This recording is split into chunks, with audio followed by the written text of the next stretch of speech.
Firman Tuhan hari ke-169, 18 Juni 2025, Kitab 1 Tawarik pasal 29 ayat 9, perikop, membangun baik suci. Firman Tuhan pada hari ini di hari yang ke-169, tanggal 18 Juni 2024 adalah diambil dari kitab 1 Tawarik pasal 29 ayat yang ke-9 dengan perikop membangun baik suci. Sebagai nats adalah sebagai berikut.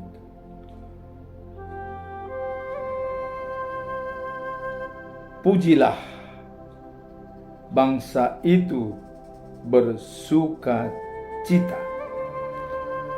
Bangsa itu bersuka cita karena kerelaan mereka masing-masing. Sebab dengan tulus hati mereka memberikan persembahan sukarela kepada Tuhan. Juga Raja Daud sangat bersuka cita. Itulah firman Tuhan. Kita tetap masuk dalam pedoman selama bulan Juni, yaitu transformasi spiritual dari hidup lama di dalam dosa menjadi hidup baru atau ciptaan baru bersama Yesus Kristus, untuk seterusnya menjadi saluran berkat bagi semua orang. 2 Korintus pasal 5 ayat 17. Sekarang kita masuk dalam perikop hari ini, yaitu membangun baik suci.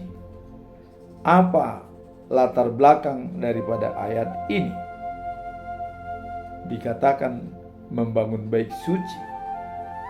Apakah memang baik suci itu sudah akan dibangun atau memang sudah pernah dibangun?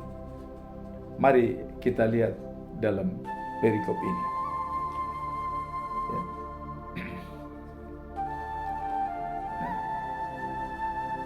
Latar belakang 1 Tawarik pasal 29 ayat 9 mencatat ya, momen penting dalam sejarah bangsa Israel ketika Raja Daud mengumpulkan persembahan dari umat untuk membangun baik suci. Jadi dalam hal ini berarti belum dibangun, baru mengumpulkan persembahan untuk mau membangun. Sebab kita tahu ya, kenapa Daud begitu gigih mengumpulkan persembahan untuk persiapan membangun baik suci. Karena waktu Daud berada di istana dengan megahnya, dia berbicara kepada Natan, "Natan, saya akan bangun baik suci buat Allah. Karena peti perjanjian Allah berada di kemah."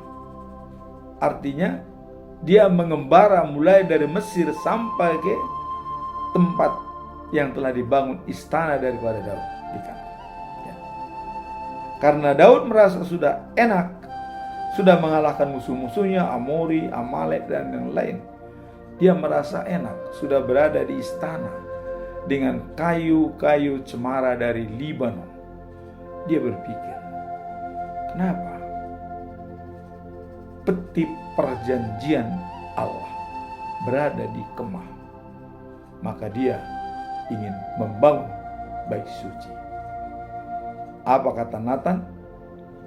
"Lakukanlah, karena kau sudah mendapat yang terbaik dari Tuhan Allah, mengalahkan musuh-musuhmu, dan kau sudah berada di istana dengan baik dan tenang." Tapi pada malam itu Allah berbicara kepada Natan. "Natan, sampaikan kepada Daud, bukan dia yang membangun baik suci bagi saya, tetapi dari keturunannya atau anak kandungnya sendirilah yang membangun bait suci kepada saya. Itulah Raja Salomo. Kemudian dengan hati tulus dan murni dari Daud, itu sangat dihargai oleh Allah.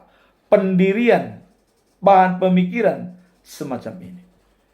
Karena Allah mengatakan, saya mengembara dari Mesir sampai ke Kanaan.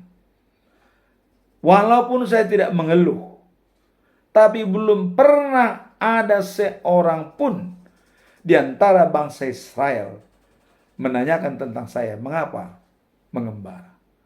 Tapi Daud dengan pikirannya, dia memperhatikan saya.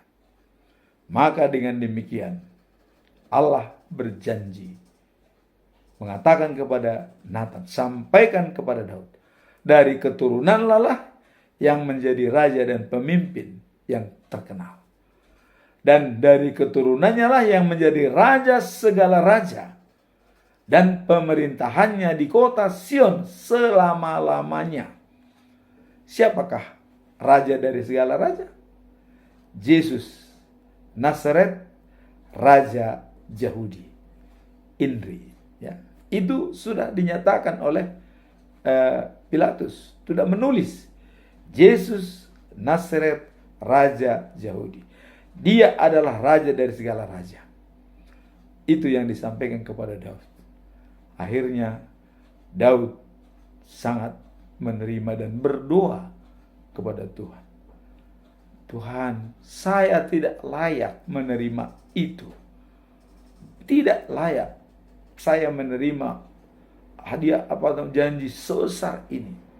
Tapi dia mengatakan, lakukanlah Tuhan sesuai dengan janjimu.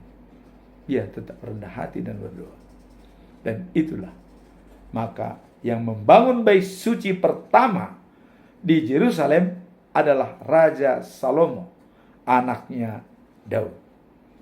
Dan kemudian dengan kelahiran Tuhan Yesus ke dunia ini sebagai juru selamat dunia yang memberikan hubungan baik antara manusia dengan Tuhan.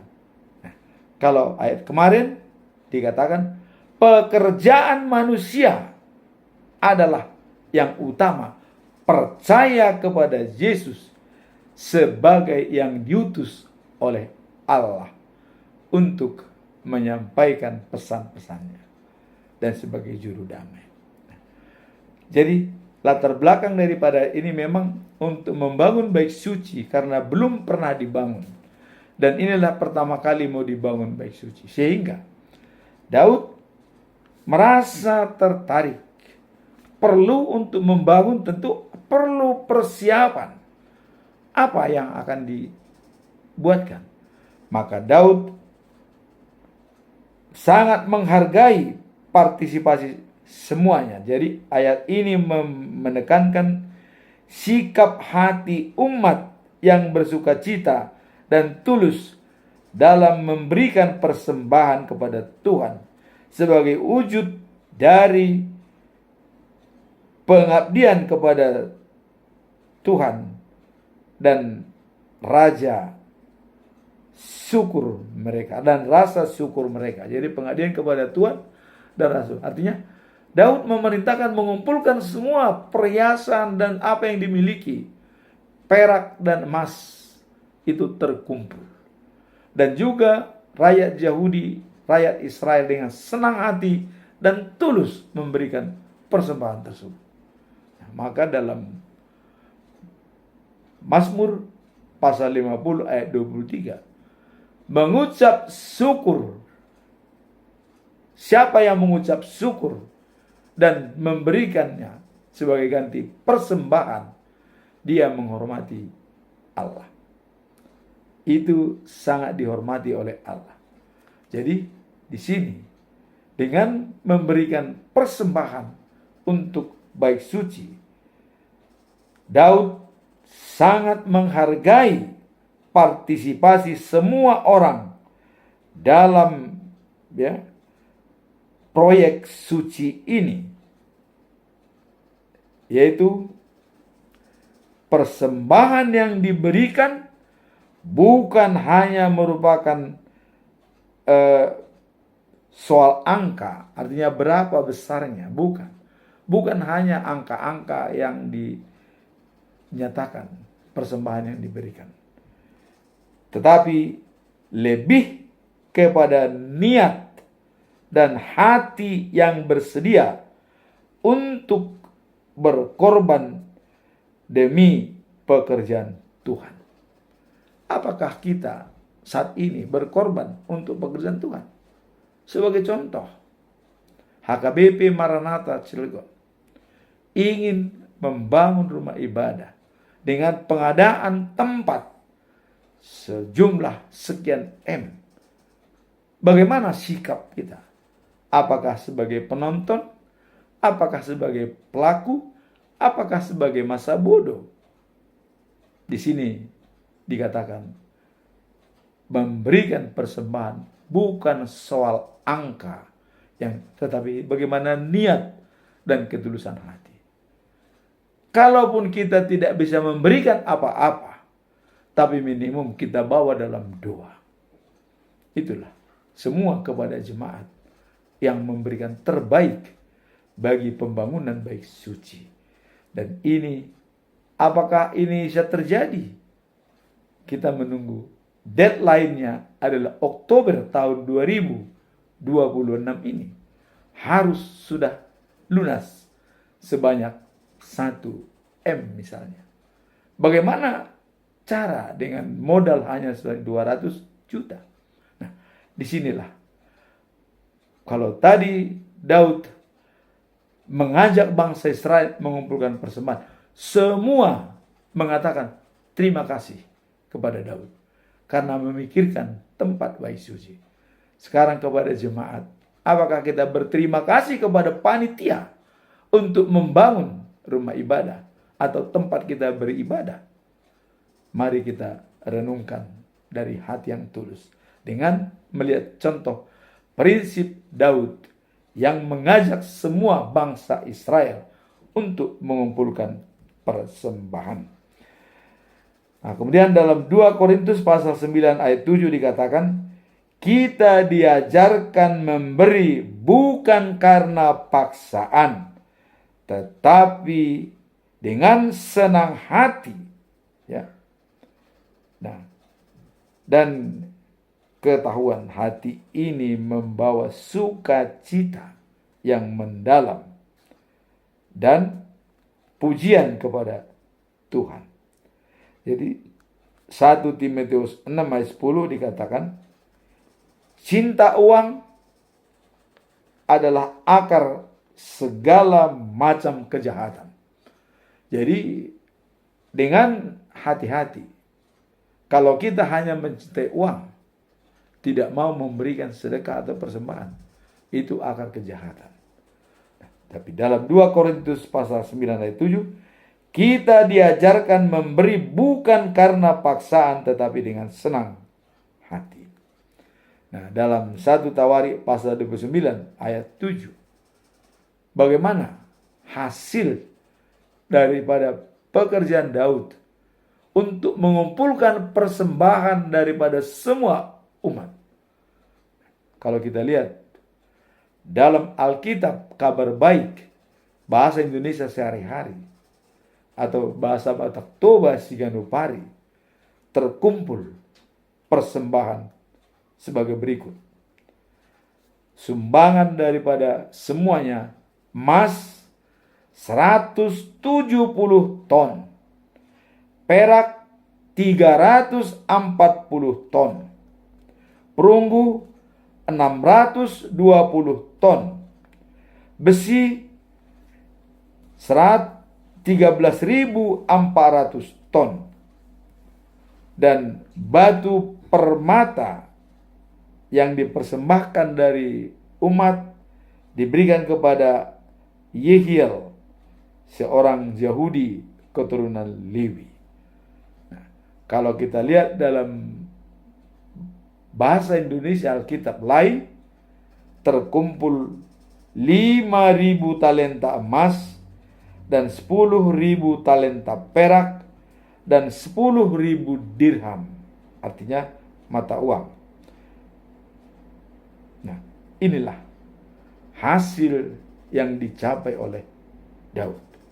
Begitu besar pengaruhnya dengan ajakan rencana mau membangun itu sampai terkumpul ya 5.000 talenta emas dan 10.000 talenta perak dan 10.000 dirham mata uang ya, yang dalam sejarah peradaban Islam.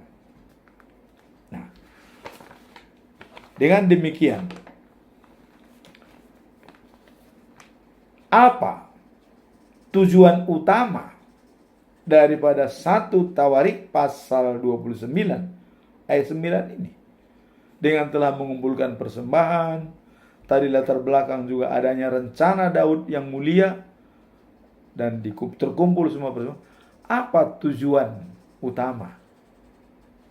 Tujuan utama ayat ini adalah untuk menggambarkan sukacita dan ya, kemurahan hati dari umat Allah dalam setiap memberikan persembahan bagi pembangunan bait suci.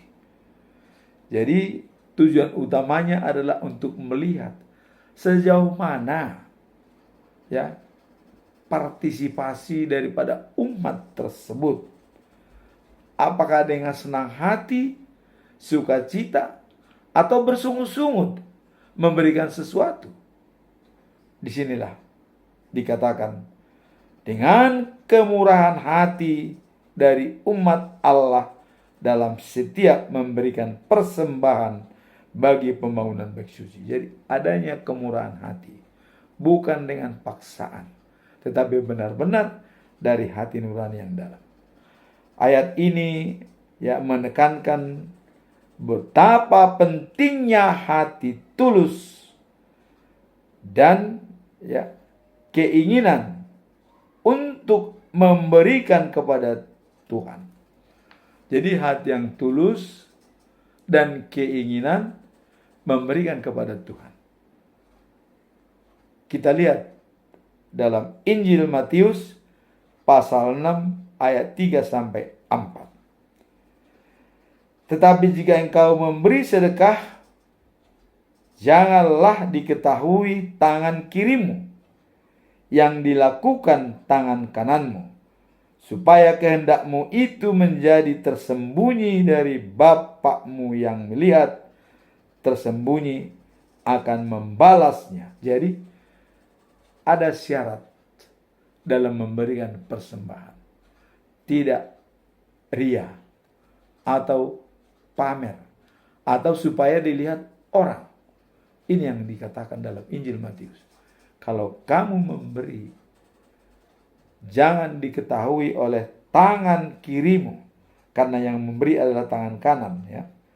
Nah, jadi supaya persembahan itu benar-benar sakral dan murni, sehingga pemberianmu yang tersembunyi itu Allah melihat, yang tersembunyi yang tidak diketahui orang.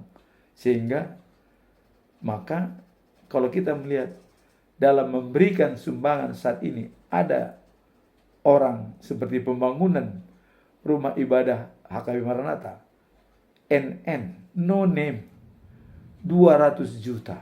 Ini bukan main. Ya. Tidak perlu diketahui oleh orang siapa dia yang memberi, tapi diberikan no name. Hanya Tuhan yang tahu. Dan Tuhan melihat yang tersembunyi itu, sehingga Tuhan akan membalasnya dengan baik. Itulah syarat kita untuk memberi, ya. Memberi dengan motivasi yang benar, tulus, ya, tanpa pujian, ya. Itulah kasih sejati, ya, sesuai karakter Allah. Jadi memberi dengan motivasi yang benar, ya, tanpa menerima pujian, itu adalah mewujudkan karakter Allah. Karakter Allah adalah kasih. Karena kasih-Nya kita beroleh selamat dari dosa. Nah, sekarang apa pesan moral? Tadi kita sudah melihat tujuan utama. Sekarang apa pesan moral daripada perikop ini? Pesan moralnya adalah mengajak kita untuk memahami pentingnya memberi dengan sukacita dan tulus kepada Tuhan. Inilah pesan moralnya. Kalau memberi itu dengan senang hati dan tulus kepada Tuhan, tidak ada persyaratan atau embel-embel lain. Memberi dengan tulus dan tidak pamer. Jangan seperti orang lain ya. Dia sengaja memberi itu dipamer-pamer kepada orang nih, supaya diketahui atau dibacakan. Kalau tidak dibacakan, dia tidak senang. Wah, malah protes. Wah, saya pernah memberikan sekian, tapi kenapa tidak dibacakan? Memang memberikan itu harus dibacakan supaya dilihat orang. Harusnya ya diam saja, tidak dibaca atau tidak dibaca.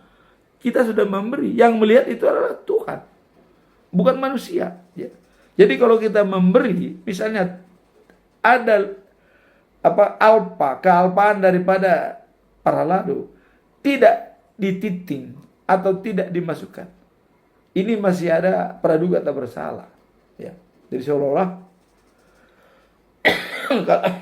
kalau tidak dititing, mungkin apakah itu dikantongin oleh para lado, kira-kira begitu. Nah, janganlah kita beranggapan seperti itu. Dititing atau tidak diwartakan dalam jemaat, kalau kita sudah memberi, itu adalah urusan administrasi daripada para lado. Kita sudah memberi, selesai tugas kita. Jangan lagi melihat kemana itu uang, apalagi untuk apa itu uang, tidak perlu. Begitu kita memberi, tulus, sukacita dengan hati yang tenang. Selanjutnya adalah pekerjaan daripada Allah. Apakah mereka jujur atau tidak? Semua orang mempertanggungjawabkan pekerjaannya kepada Tuhan. Tidak ada yang lepas dari penglihatan Tuhan.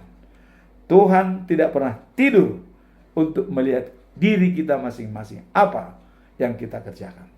Jadi pesan moralnya adalah memberi itu adalah penting dengan sukacita, tulus kepada Tuhan. Sekarang apa implementasi daripada perikop ini?